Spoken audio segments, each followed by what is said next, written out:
Hey everybody, I'm Benjamin, aka The Terrible Australian, and welcome to my video review of Star Trek Beyond, which of course is the third installment of the rebooted Star Trek franchise. So let's get right into it. Now I should start off right off the bat, like what's my relationship with the Star Trek series, like the overall franchise itself. I would say I'm a fan of the series. I wouldn't say I'm a hardcore fan like a lot of people I know are out there, but I did grow up with the series. I used to watch the original series, Next Generation, Deep Space Nine, and Voyager when I was a kid. So I watched a lot of episodes from each of those series, but I always had more of a fondness for the actual films, like the original films with the original cast and as well as the Next Generation cast. So I really enjoyed a lot of those films in that series. So when J.J. Abrams and crew rebooted the Star Trek franchise to a whole new generation of viewers, I was really on board with that. And I have to say, I really loved the first film that came out in 2009. I thought it sort of was, yeah, it may not have been a traditional Star Trek film, like, I know, like in terms of it being a pure one. Like, I know some sort of Star Trek purists have a bit of a problem with the first one since it's not, like a full-on, faithful take on Star Trek. But I thought it sort of added a new flavor and as well as kind of energized the series. So, like I said, for a whole new audience as well. That could appeal to both fans, but also, people who aren't fans as well. And in that regard, I really loved the first film a lot. The second film, Star Trek Into Darkness, I found rather disappointing. I thought it was half a good film, but at a certain point it kind of just went downhill.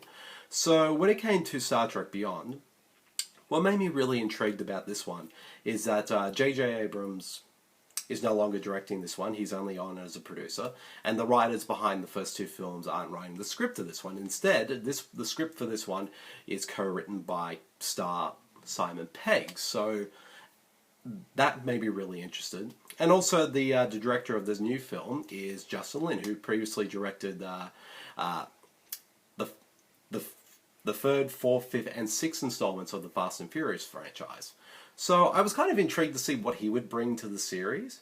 And now having seen this film, I have to say I thought this was a really good film. And I have to say, Justin Lin did a really good job sort of with this film. And you can definitely tell he's a big fan of Star Trek, because you can kind of see that shine a lot in this film. Because what really surprised me the most about this film is that out of all the sort of the films in the reboot series so far, this one definitely felt like the most in tone with the original series. Like, the tone of it just felt on par with that. Like, of course, it's definitely more of a modern take on it with, bigger special effects and action and all that. But in terms of sort of the tone, it just really captures the original TV series extremely well. And while giving us sort of a great ensemble with sort of the great sort of character work with the cast, but also delivering sort of the fun sci-fi adventure as well, while also sort of tackling some interesting themes as well. In that regard, the film did a really good job at that, and the script, which is co-written by Simon Pegg, which he wrote with Doug Jung, they did a really good job with this script. The plot-wise, the film is definitely a bit sort of minor when compared to, say, the plots that were sort of done for the first two previous reboot films. But I thought it was still a pretty well-written film regardless. Like, the film is chock full of great character moments, some great sequences, and as well as, but to me, it sort of did a really good job at sort of making the use of the characters.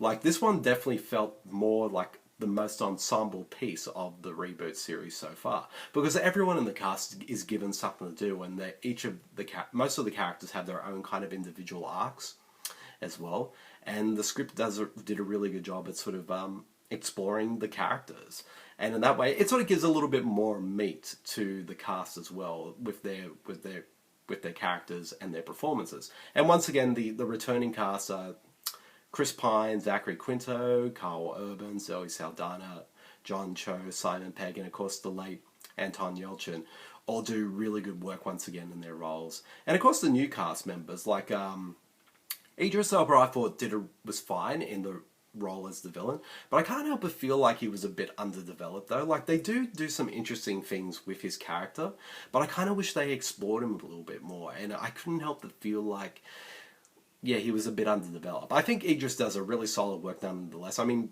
Idris Elba is such a really charismatic and compelling presence on screen that he kind of elevates, I guess, an underwritten part to at least something, and to at least making the character engaging. And for that regard, I give him credit for that. But for me, the sort of the one performance in the film that kind of stole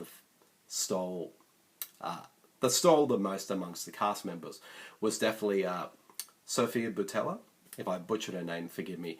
Who did a really good job with her performance. I really liked her character, and she sort of brought a lot of freshness to it as well. And I hope we kind of see more of her role in future installments, because I don't want this kind of character to be a one-time deal. I'd like to see more of her, but I guess we'll just have to wait and see.